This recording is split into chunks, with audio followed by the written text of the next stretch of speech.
Сайн байцгаана уу? 8TV Солонгос улсаас мэдчилж байна. За би жоохон ханиад төрсэн байгаа шүү. Sorry. Байсыг л хамраа нусаа татаад байгаа шүү. Уучлаарай. За өнөөдөр та бүхэндээ бас хэдэн зөвлөгөөнүүд өгье гэж бодлоо. Өнөөдрийн маань сэдэв маань анхудаа Солонгост ирэх гэж байгаа бол юун дээр анхаарах ёстой вэ? Тэ ялангуяа одоо энэ чан хил дээр ирээд юун дээр анхаарах ёстой вэ гэдгийн талаар ярилццгаая. Тэгээд наана нь бүгдээрээ бэлтгэлтэй ирвэл зүгээр шүү дээ, тийм ээ. За хамгийн нэгдүгээр та гэрээ Солонгос явах гэж байгаа бол одоо виз ч юм бол бүр гарцсан те ингээд явахд бэлэн болоод ингээд байж байгаа бол мэдээж ихэнх манай монголчууд маань C3 буюу аялын визээр ирдэг байгаа те 3 сарын аялын визээр үнэхээр аялах гэж ирж байгаа монголчууд ч байна. За мөн ажил хийхээр ирж байгаа хүмүүс ч байна. За мөн зүгээр ингээ гэр бүлийн дараа ирээд ингээд амраад явах гэж байгаа хүмүүс ч байна тийм үү. За тэгэхээр энэхүү хүмүүст одоо зөвлөгөө өгөхөд хамгийн нэгдүгээрт. За хүмүүсээ хаяг маш их чухал шүү. Хаяг утас хамгийн чухал гэдэг юм аа. Яагаад гэхээр одоо Солонгост ирэхээр одоо таныг яг хил дээр нүг шалгуулад байж ах уу явцад цаагаараа нөгөөдөл чинь хамгийн түрүүнд хаяг гэдэг бүгдийг шалгаад байж идэг бахны.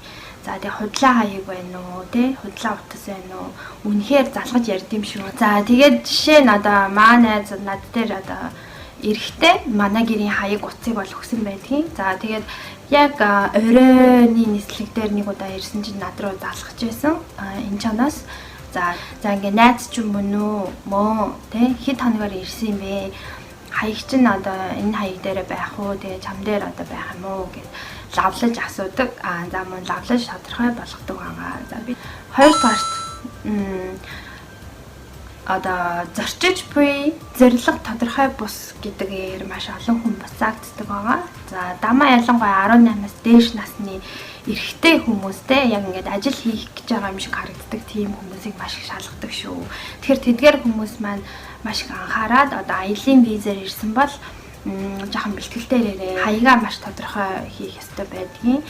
Тэгээд мэдээж дахиад хаяг утас бүгдийг гэж шалгаад явах учраас сайн одоо ингээд юутай бэлтгэлтэй ирээрээ. За нэгэнсээ одоо аялын зорилгоор ирж байгаа хүмүүс болохоор буудлаа захиалаад буудлынхаа хаяг утас эдгээр бүгдээрээ байжгаад тэгээд ингээд reservation ингээд гар утсан дээр одоо зургийг үзүүлээд ингэм бол ямар ч асуудал бол гарахгүй. Солонгос руу явахаас өмнө найз нөхөд одоо хинийд очих гэж байгаа хамаатан садан найз нөхөдтэй гэр бүлийнхнийхаа хаягийг англи юм уу солонгос хэл дээр тодорхой бичиж авч утсан дээр одоо ингээд скриншот утсан дээр хадгалаад ингээд ирэх хэвээр. За тэгээд хэрэг солонгос хэл мэдэхгүй бол мэдээж та англи хэл дээр хаяг бичих болно. Тийм болохоор гэр бүлийнхаа хамаатнууд найз нөхдөсөө англи хаягийг нь заавал аваарэ гэж хэлмээр байна. За тэгээ мэдээж зорилго бас өөр зорилго бас байдаг. Эмнэлгийн зорилготой байх юм бол мэдээж эмнэлгийнхаа одоо ерсөн одоо тэр бичиг тэгээд эмнэлгийн хаяг утас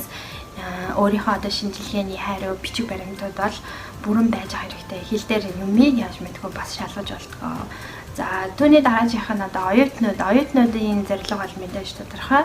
Тэгээ сургуулийн хаяг утас ингээ бүх зүйл байхад ер нь бол асуудал байхгүй зүгээрээ гэсэн үг. За мөн 3 дугаарт анхаарах зүйл болохоор анх удаага Солонгост ирж байгаа. За мэдээж бас ингээд аялын визтэй гэхдээ явандаа ажиллах одоо хүсэлтэй ажиллах зорилготой байгаа шүү дээ. Ихэнх нь тийм болохоор айл алах хориотой одоо зүйлстэй хориотой бараа одоо Монгол бүтээгдэхүүнүүдийг битгий авчираарэ. Одоо жишээлбэл хориотой бараа гэхээр юу байдаг юм бэ? Тэгэхээр махан бүтээгдэхүүн, хям, тэгэл тэ жуудалсан мах, одоо тушонч гэдэг юм уу. За тэгээд иймэрхүү бүтээгдэхүүнүүд бол үнэр маш их гардаг учраас та бүхнийг одоо энэ чан дээр буунгуудын жижиг хөөрхөн нохоонууд ирээд үнэрлэлдэг. За тэгэхээр тэдгээр нохоонууд мэдээж Монголын хям одоо ааруул гэдрийг ол хандахгүй. За тэгээд нөгөөдөл чи үнэрлээд ингээд таны одоо ачаачин гарч ирэх орн ингээд шар өнгийн дуурдаг юм хэрвээ зүүцсэн байх юм бол та дахин шалганд орно. Тэгээд дахин шалганд ороод ачаагаа онгойлгож үздэг юм аа. За тэгэхээр энэ чон дээр болохоор одоо тэр ачаагч онгойлгочих юм бол ерөнхийдөө хям махан бүтээгдэхүүн тэгээд цагаан дээдэр бол бүгд хураагдана. За арих бол мэдээж 1-2 ширхэг бол хүлээн зөвшөөрөгддөг. Одоо жишээлбэл тэшэндээ том тэшэндээ одоо нэг ширхэг байлаа гэхэд гарт нэг ширхэг ч гэдэг юм ингээ яг нийт 2 ширхэг бол зүгээр байдаг байгаа. За тэгээд цагаан идэ одоо арц хүж идэр бол авчрах хэрэггүй.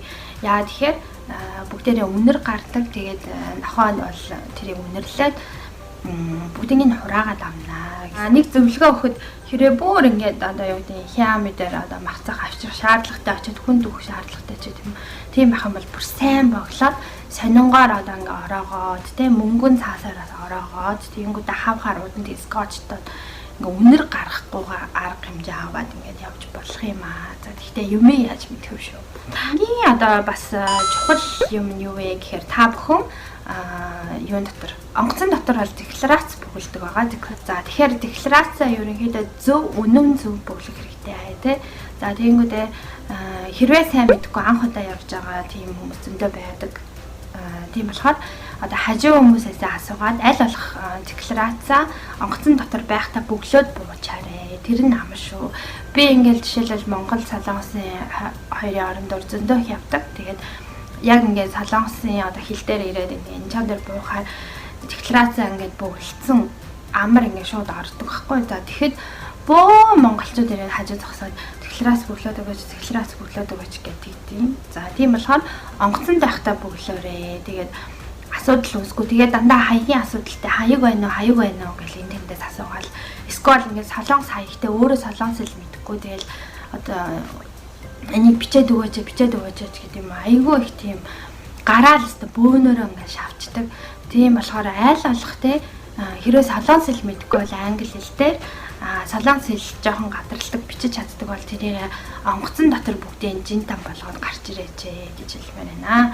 Тим бэлтгэл хийх зүйлс байдаг юм шүү манайхаа. Тэгэд энэ жон дээр ирэхэд одоо таныг хэрвээ тосож авахгүй байх юм бол та угаасаа айл хот руу явах шалтгаалаад гараад ирэхээр бас центр гэдэг угаасаа байгаа. Тэгээд англи хэлтэй байх юм бол бүх зүйл ингээд ойлголцоод явах боломжтой байдаг. За тэгээд ямар ч англи хэлэхгүй тийм байх юм бол заавалчгүй одоо гэр бүлийнх нь нааз нөхдөд тосоорой гэж хэлмээр байна тийм ээ. Бас төөрөөд бас хэцүү шүү дээ. Тийм болохоор хин нэг нэр заавал тосуулаарай. За тэгээд ингээд анхаарах юмштай 3 зүйлсийн талаар өнөөдөр та бүхэндээ ярьж өглөө. Хамгийн ихнийх нь хаяг утас байх хэрэгтэй. За тэгээд хоёрдугаарт нь аялын зорилго тодорхой авах хэрэгтэй. За тэгээд гуравдугаарт нь болохоор декларацаа үнэн зөв бүглэх хэрэгтэй. За мэдээж дөрөвдүгээр тал юу юм бэ гэхээр 20-д зураас аль болохыг авч ирэхгүй байхыг хүсэж байна. Ялангуяа энэ анх удаа ирж байгаа хүмүүст л захиад байгаа шүү. Олон орж гарсан хүмүүс болохоор мэдээж өөрийн гэсэн аргатай өөртөө бүх юмаа мэддэг болсон байна. За юу хураагаад юу ингэж гайгүй оруулаад ирдэг гэдэг юм бүгдээрээ мэдчихэйдэг байгаа. Тийм болохоор энэ хүү миний зөвлөгөөг анх ирж байгаа хүмүүс ялангуяа сайн үзсээрэй. За тэгээд манай Nomad TV-тэй хамт байсан та бүхэндээ маш их баярлалаа. Subscribe тэгээд Instagram одоо гарч ирнэ. Instagram-аар бас намайг дагаарай. За тэгээд YouTube-д subscribe хийгээд share, comment, like бүгдийг нь үлдээгээд дагаарай манайхаа. Comment бичээд share хийж like дарж байгаа надад маш их дэмжлэг болно шүү. Тэ маш их урамтайгаар дараа шарах видео та бүхэндээ хүрэх болно. За ингээ баяртай.